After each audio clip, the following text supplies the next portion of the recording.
course, we know Captain Sonar. It's a game, it was in my top 5 from last year. We've talked about it. It's a fun game from Madagot and Asmodee. They are coming out with a new version of the game that is simply titled Sonar. They have eliminated... What's the last one called? The Captain Sonar. Okay. This is just Sonar.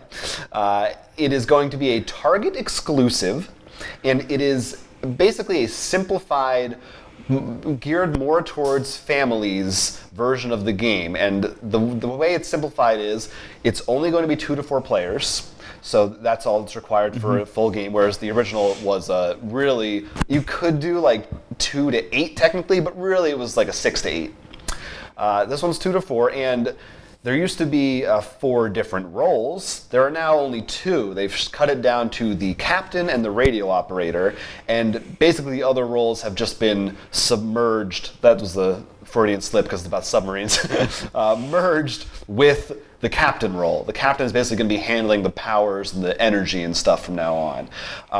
Otherwise, and probably some smaller maps and things like that. And a few of the powers have been, I think 2 of them were actually removed.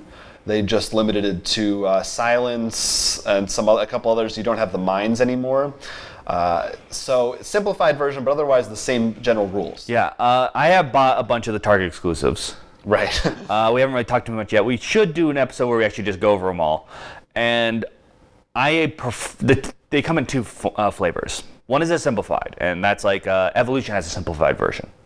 The other is, I just want to call the same game, but either with some of the components missing, or just different artwork, and that would fall under the King of Tokyo, which was a little annoying because there's one different artwork piece.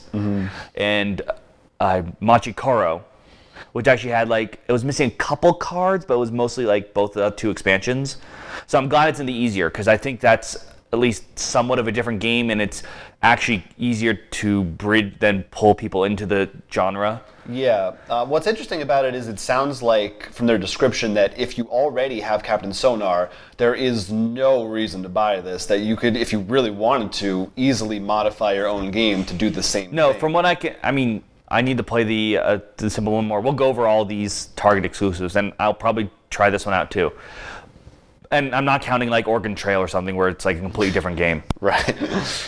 That the usually can be, if you find the rules online, you could probably customize your game to fit. It almost might be they saw house rules online to fit, because I can understand why some of them would make sense for the captain to have control of the powers as well. Yeah, I think it makes sense because, again, for a Target sort of audience, not a real heavy board gamer, even for us, it's hard to get more than 6 people together. So to try and sell this to the masses and say, yeah, you need maybe 8 people for a game, that's a tough sell. 8 people for a game that isn't just, haha, apples. Yeah, something. Even for a relatively simple game, if you aren't used to board games, you probably are going to struggle if you don't have someone to teach you. Well, I think that's actually one of the beauties of Sonar is you say relatively simple, but I don't consider it simple. In the sense that it might be simple to learn, but playing has all this strategy and move, right. Compared to being so simple where I could just be shuffle card. Are you saying the game has depth? Anyway, so this game, I believe Sonar is coming out sometime later this year.